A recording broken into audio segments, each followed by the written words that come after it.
इसके लिए सबसे पहले आपको गूगल क्रोम में चले आना है। यहाँ पर टाइप करना है UIDAI और सर्च कर देना है। सर्च करते ही पहली वाली वेबसाइट आएगी, आपको इसी पर क्लिक कर देना है। उसके बाद दोस्तों यहाँ पर आपको इंग्लिश वाले पर क्लिक कर देना है। यहाँ पर क्लिक करना है। जैसे ही यहाँ पर आप इंग्लिश वाले पर सेलेक्ट करेंगे, आपके सामने कुछ इस प्रकार का इंटरफेस दिखाई देगा। अब आपको यहाँ पर डाउनलोड आधार पर क्लिक कर देना है, डैशबोर्ड पर क्लिक कर देना है। उसके बाद लॉगिन बटन पर क्लिक करना है और यहाँ पर आधार नंबर डाल लेना है उस आवेदक का जिसके आधार कार्ड में आप एड्रेस चेंज करना चाहते हैं। चलिए यहाँ पर हमने आधार नंबर को डाल लिया है। उसके बाद कैप्चा को डाल लेंगे अच्छे से और कैप्चा डाल करके दोस्तों देखेंगे आप तो नीचे एक बटन है लॉगिन विद OTP।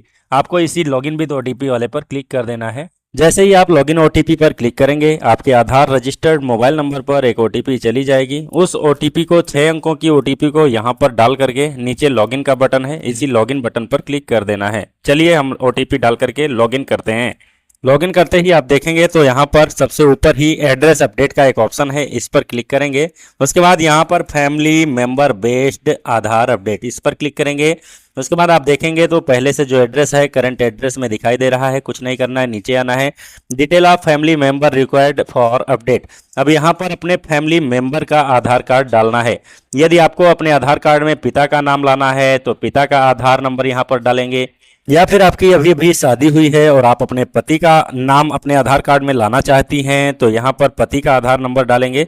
तो चलिए हम पिता का आधार नंबर डाल लेते हैं। जैसा कि हमारे पीछे साइड में पिता का नाम लाना है तो नंबर डालते ही आधार नंबर यहाँ पर मोबाइल नंबर दिखाई देने लगेगा, जो भी मोबाइल नंबर हमारे पिता के आधार कार्ड में लिंक है।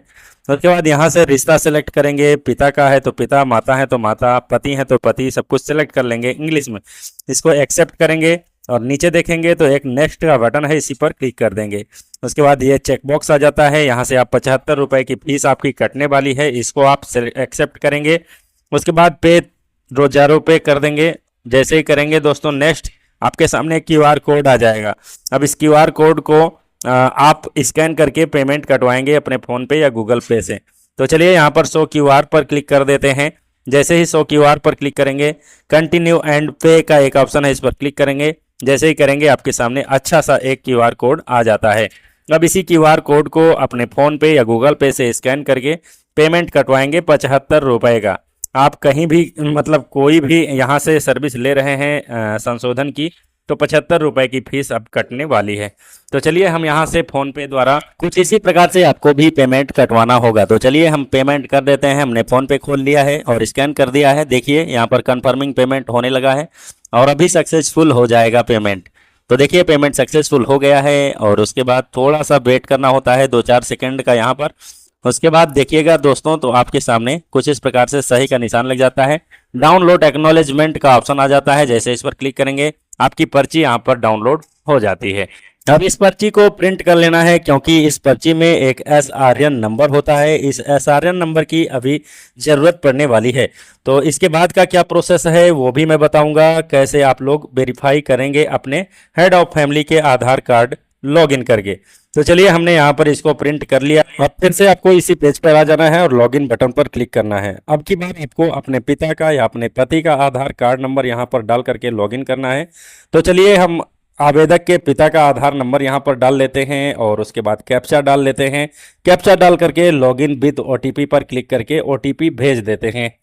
तो देखिए दोस्तों हमने यहाँ पर आधार नंबर डाल लिया है। अब इस वाले कैप्चा को इस वाले बॉक्स में अच्छे से फिलअप करेंगे। एक बार में अच्छे से कैप्चा को फिलअप करना है, गलती नहीं करना है। हमने कैप्चा फिलअप कर लिया है। लॉगिन विद OTP पर हमने क्लिक कर दिया है। जैसे ही कैप्चा डाल करके आप लॉगिन विद OTP पर क्लिक करेंगे, आधार रजिस्टर्ड मोबाइल नंबर पर OTP चली जाएगी। अब ये OTP आपके पिता के आधार रजिस्टर्ड मोबाइल नंबर पर गई होगी। यदि आप पति का नाम लाना चाह रही हैं तो आपके पति के आधार रजिस्टर्ड मोबाइल नंबर पर यह OTP गई होगी।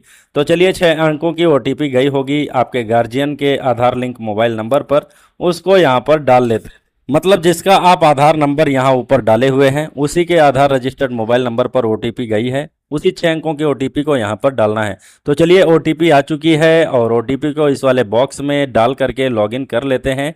तो इंटर OTP में OTP डालेंगे, उसके बाद लॉगिन बटन पर क्लिक करेंगे। लॉगिन होते ही आपको देखेंगे तो नीचे चले आना है फैमिली मेंबर रिक्वेस्ट पर और यहाँ पर जो अभी SRN नंबर आपको स्लिप में मिला हुआ था वही SRN नंबर यहाँ पर अच्छे से डालना है। SRN नंबर आपको स्लिप में ऊपर साइड में मिल जाएगा। और कुछ इस प्रकार से SRN नंबर होता है। इस SRN नंबर को यहाँ पर डाल करके एक्सेप्ट बटन है, इस पर क्लिक करेंगे। तो चलिए हम SRN नंबर को डाल रहे हैं दोस्तों, ध्यानपूर्वक देखते रहें। SRN नंबर डालने के बाद आप कहीं पर भी साइड में क्लिक करेंगे तो यहाँ पर आप देखेंगे कि रिक्वेस्ट आ चुकी है। अभी जिसका आधार कार्ड आप अपडेट कर रहे थे उसका रिक्वेस्ट यहाँ पर आ चुका है। अब यहाँ से एक्सेप्ट करेंगे, इसको चेकबॉक्स को क्लिक करके उसके बाद एक्सेप्ट बटन पर क्लिक करेंगे। उसके बाद कंटिन्यू बटन है, इस पर क्लिक करेंगे। जैसे ही कंटिन्यू करेंगे, you have accepted the request as a family member sharing your address. तो इस प्रकार से अब ये वर्क पूरा हुआ। तो कुछ इस प्रकार से आप लोग आधार कार्ड में अपने फैमिली मेंबर के थ्रू एड्रेस अपडेट कर पाएंगे। अब इसका स्लिप आप लोग कैसे निकालेंगे? स्लिप निकालने के लिए आवेदक का आधार लॉगिन करेंगे और यहाँ पर साइड में देखेंगे तो आपको ऑप्शन मिल जाता है, 3 डॉट मिलता है, इस पर क्लिक करेंगे। डाउनलोड एक्नॉलेजमेंट का एक ऑप्शन आ जाता है, इस पर क्लिक करेंगे। जैसे ही डाउनलोड एक्नॉलेजमेंट पर क्लिक करेंगे आपके सामने नई वाली पर्ची जनरेट होकर के आ जाएगी और यहाँ पर आपका एड्रेस भी दिखाई देता है, करेंट एड्रेस और पहले वाला एड्रेस मतलब और अभी वाला एड्रेस सब कुछ दिखाई देता है। तो कुछ इस प्रकार से आधार कार्ड में फैमिली मेंबर के थ्रू अपडेट कर पाएंगे।